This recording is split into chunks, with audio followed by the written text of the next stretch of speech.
Let's start again. Well, we all know about the importance of genetics in healthcare. In fact, we know that genomics is involved in 9 out of the 10 leading causes of death. And, well, maybe some of you think that this will come in the near future, but far away from that. We already have a lot of facts that demonstrate that nowadays, with the right genomic information in the right hands, we can do a better prevention, diagnosis, and treatment. And this is what we call precision medicine. But in order to do the precision medicine and mainstream, we have to face some challenge. First, we have to talk about complexity. Complexity about the data that we have to work on it. So we are talking up to 600 gigabytes per person. And it's not about to deal with this data. It's also about to start the right information to have actionable things for the doctors.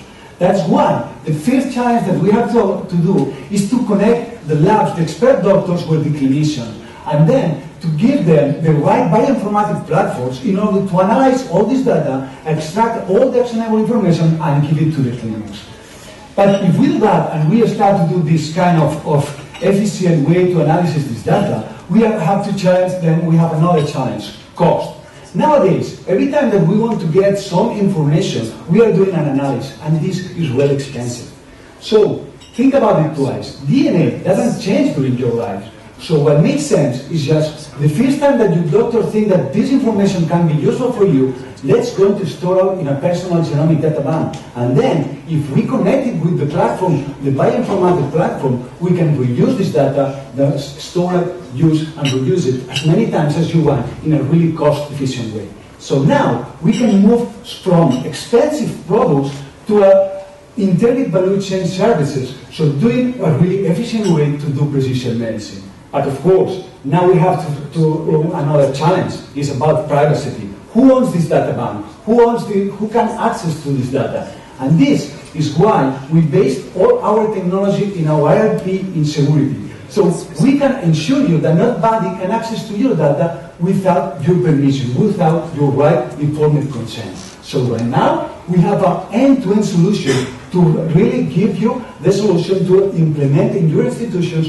a real precision medicine approach. And this is not about the future. This is what we are doing right now in our B2B business model. We are working clinical trials with research institutions. We are working with one of the best and bigger labs in Europe. And also, we are working with governments, with our friends of different telecoms. But we already also have a B2B2C approach that we are piloting right now with one of the biggest insurance companies in Spain in order to give to their patients a flat fee service for all the genomic that you will need in all your life for less than 10 euros a month. So we are proud to say that we are growing so fast. We are already 16 people working together in order to make precision medicine and mainstream. And as we know that we have to keep working, and there is a lot of way to do, we are looking for a 4 million in our Series A. Because at the end, we are working for you. Because you also are part of us. Because we all are made of genes. All genomics, all yours. Thank you very much.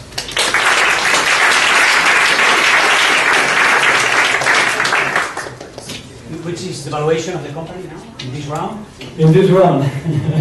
Well, this is something that we can discuss. It depends. We are looking for to give 20% of the equity. Do you have some part of compromise of the 4 million you're looking for? Yeah, we have more than 1.2 million compromised. It's super interesting. Many other players are trying to enter the racing space. What would be your competitive advantage against those players? Would that be this flat fee cost? I mean, it is related to costs or related to technology? Well, I think that both. The thing is that, as you mentioned, there is a lot of players in this side, and we know that this is one of the, it's in an immature market, but there's a lot of players coming with that. That's why we are approaching into areas this market in our B2B, our B2B2C. The thing is that we realize, and some of you know our evolution in these 3 years of a startup, that we start with a pure B2C approach.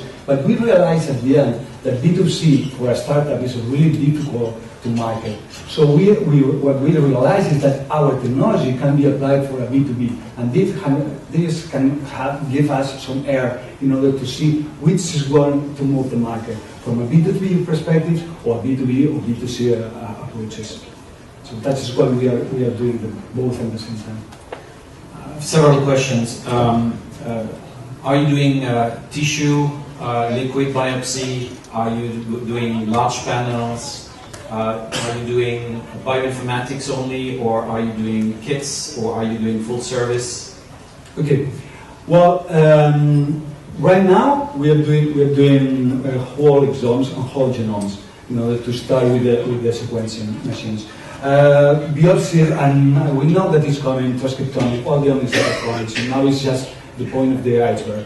So in the next years and also the next months, we are going to start, now we are starting, for example, in the B2B2C approaches with the whole genome and whole exome in order to approach and to give to all the patients all the genomic tests that they can need. But also in the next steps, we are going to start with the biopsy, liquid biopsy, and also with tumor profiling.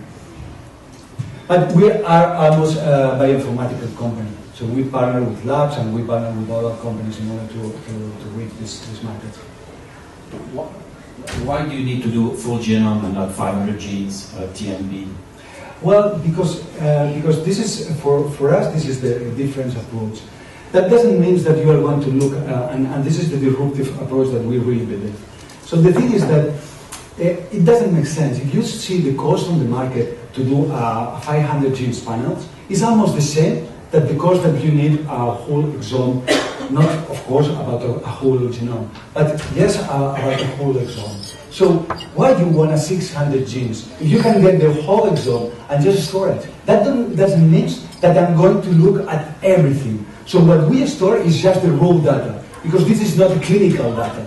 And we just look at the part that we need today. That is really most cost efficient. Just look at the panels that they are doing, for example, in cancer. Normally they do 2, 3, or 4 tests before they get the problem. So this is not cost efficient. That is why we are doing this whole genome or whole exome approach. Take 2 more questions. I may have missed it, but who exactly is the customer and what is he going to pay? Well, depend in the B2B, our customer, always the customer is the same. But our customer in the B2B are the institutions. As I say to you, we are working with research institutions, we are working with different diagnosis labs, we are working with, and they are the one who pays. Into B2B to C is the insurance company or the final user. Yeah? And what's the cost per analysis? In the B2B to C, 10 euros per month. Okay. Any questions from this side? All right, we still have time for 1 more minute. Anyone else in the audience has questions to ask?